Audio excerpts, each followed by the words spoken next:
¿Cómo fue recibido el ASFA por los maquinistas? ¿Fue una calurosa bienvenida o era un poco reticente al Hombre, principio, luego bien?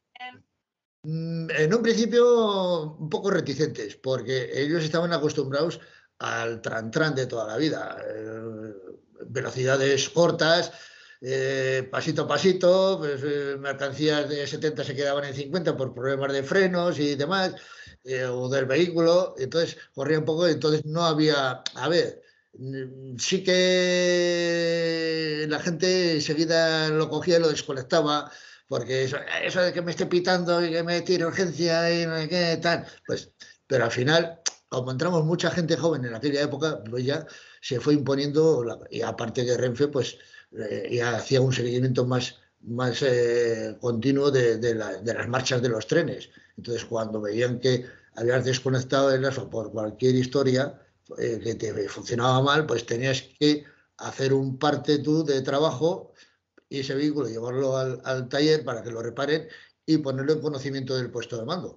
Porque claro, un tren sin ASFA, para que lo sepan ellos, pues, impone unas restricciones. Entonces, para facilitar que el vehículo vaya a una base lo antes posible a la reparación, el puesto de mando. ¿Y cómo se enteraba Renfe de que el maquinista había desconectado el ASFA?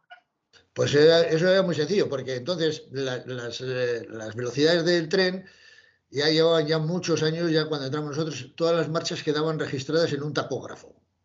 Era una cinta con parafina y la aguja que te iba marcando la velocidad de 50, 60, y entonces a esa cinta le añadieron unas marcas que tú cuando pulsabas la señal hacía que tú lo habías visto. Entonces ya sabían ellos si la habías visto o habías reaccionado tarde por cualquier otra causa, que igual estabas contemplando el paisaje y no te diste cuenta de que la señal estaba y luego de unos vehículos a otros, pues a mí ya me ha pasado. Como llevabas tantos vehículos, pues al final uno tenía el pulsador en un lado, el otro tenía el pulsador en el otro, y te pillaba un momento de que no estabas centrado en el trabajo y se te pasaba el tiempo y te provocaba la urgencia. Entonces, claro, paraba y otra vez vuelta a arrancar. Maquinista, ¿qué le ha pasado? Que ha perdido 5 minutos entre la estación A y la estación B. Pues le tienes que contar pues cualquier cosilla, ¿entiendes? Y ahora que hablas que depende del tipo de vehículo, pues donde los pulsadores podrían estar en un lado o en otro, ¿cuál dirías que cuántos tipos de trenes has conducido y cuál dirías que es tu preferido? Mi experiencia en el ferrocarril ha sido muy variopinta. Tengo una lista de autorizaciones, ¡buah!, desde los motores de maniobra, la 1900, la Jaeger, todas las máquinas eléctricas, a excepción de la 253, de las últimas que empezaron a venir, porque yo aterricé en Viajeros. De unidades de regionales y de cercanías, de casi todas. En aquella época, cuando cogí el nombramiento yo de maquinista en Bilbao, estaban ahí las tolvas, que las llamábamos nosotros, y las Blancanieves, y luego estaba la Bonita. Pues yo estuve ahí en cercanías y aquellas era de freno de vacío, viajeros con freno de vacío. Claro, que hacías la Naja Santurce, la Naja San Julián, con unos cacharros que no. Autorizaciones tengo, es que no sé ni cuántas, no sé ni cuántas, de todos los vehículos que se meneaban, de casi todo, de casi todo. No voy a decir de todo, pero de casi todo. ¿Y con cuál te quedas? Si te dices, venga, Julián, vamos a hacer un recuerdo de tus días de maquinista, ¿cuál te gustaría volver a coger? A ver, hay dos que para mí eran los dos preferidos. El primero, el 130, el patito, el famoso patito, ¿Ah, sí?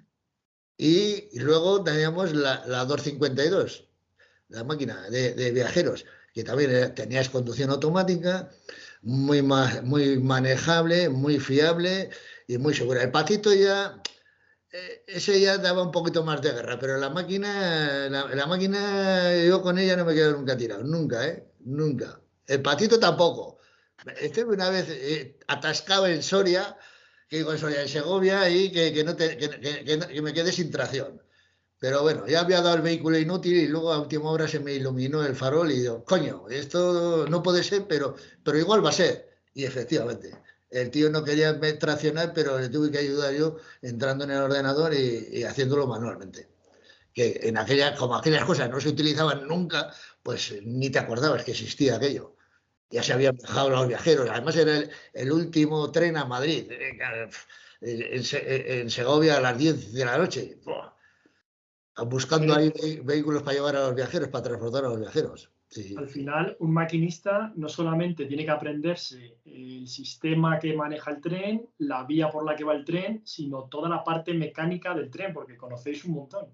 A poderse, contra más sepas mejor, porque tienes que condenar ejes, si tienes problemas de freno, si tienes que seccionar algún vagón o la calefacción. Y luego, pues eso, los trenes modernos, la informática, pues hay veces que te juega muy malas pasadas. Se pone pesadito y no. Hay que tirar un poquito de paciencia y de ingenio, pero bueno. Cada vez se puede tocar menos. Que cada vez se puede tocar menos, sí. Y cada vez se puede tocar menos, no, eso está claro. Eso de tal manera que no puedes meter mano, no puedes meter. O sabes o pides ayuda, porque también nosotros en concreto teníamos un jefe de maquinistas, dos que eran muy buenos y manejaban muchos de esos vehículos, porque el 130 lo pusimos aquí en Miranda en marcha. Fuimos pioneros en él, nos utilizaron como conejillos de indias. Y ahí ya, pues bueno, ya luego ya se extendió a toda España, pero los primeros que estuvimos andando por aquí, la experiencia piloto, por así decirlo, fue aquí, en el norte. Sí. Porque como era al ser de ancho variable, pues venías de Madrid y tenías que pasar por el cambiador en Valladolid. Y luego ya, una vez que ibas al ancho ibérico, al ancho Renfe, mejor dicho, pues ibas a Bilbao, o iban a Santander, o iban a Hendaya. Sí. ¿Cómo era el cambio de ancho ibérico al español? Bueno, del ancho ibérico al... Sí, del ancho UIC, a ver, si todo iba bien era sencillo. Lo que pasa es que hasta hoy en día se hacen en este país mal las cosas. Siguen haciéndolo mal.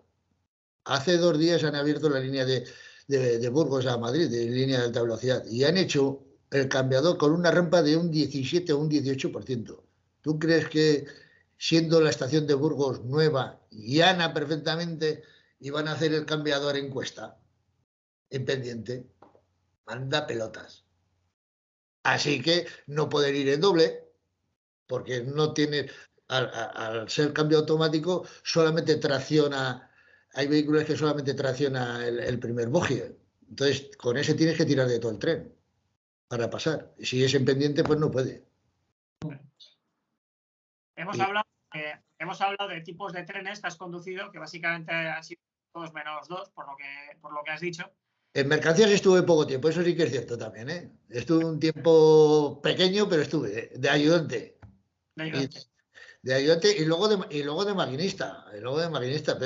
Pero maquinista, como vine de Bilbao, a mí me mandaron pronto para Bilbao y me tuvieron que poner aquí en Miranda de ayudante hasta que me autorizaron de los vehículos diésel que había en el depósito de Miranda.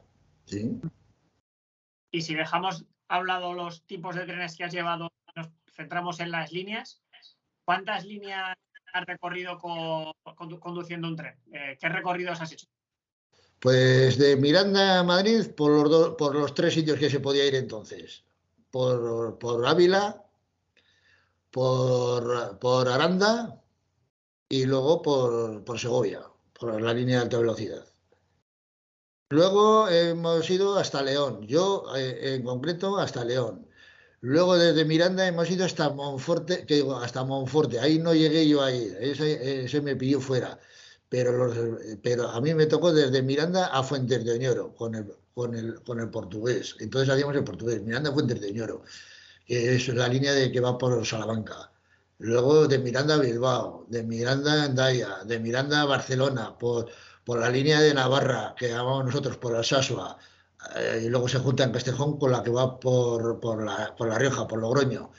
Y luego ahí en eso también de Zaragoza me ha tocado ir por el ancho Renfe, que entonces los trenes, los expresos iban por Lérida, por Tarragona y Lérida, y luego me tocó en el ancho UIC, ya con el 130 y el 120, por la línea de alta velocidad. Y luego, ¿qué más? ¿Qué más? Pues, Mira, de Castejón a Soria. Dime, línea de alta velocidad, ¿cuál llevaste? No me he enterado. ¿cuál? La línea de alta velocidad, ¿cuál llevaste?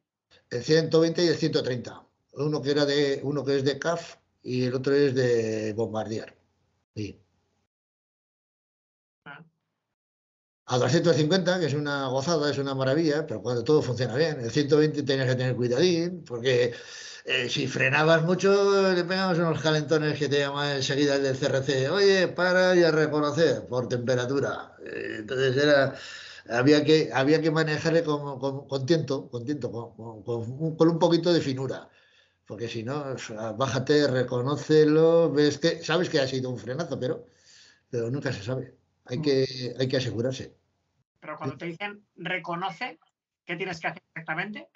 Pues parar y reconocer el tren, confirmar con el de puesto mando, el que esté en la banda de regulación, que no venga ningún tren por el otro lado y te das una vuelta alrededor del tren para a ver si hay algún eje agarrado o se ha desprendido algo, ¿entiendes? A ver si realmente hay un agarrotamiento.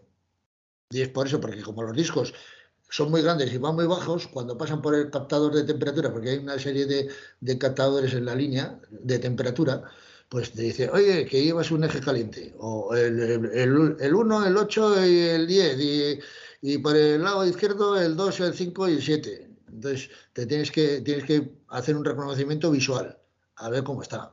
Y ya por el tufillo, pues a ver si está agarrotado o no está agarrotado. Pues igual llevas un eje arrastras, ¿entiendes?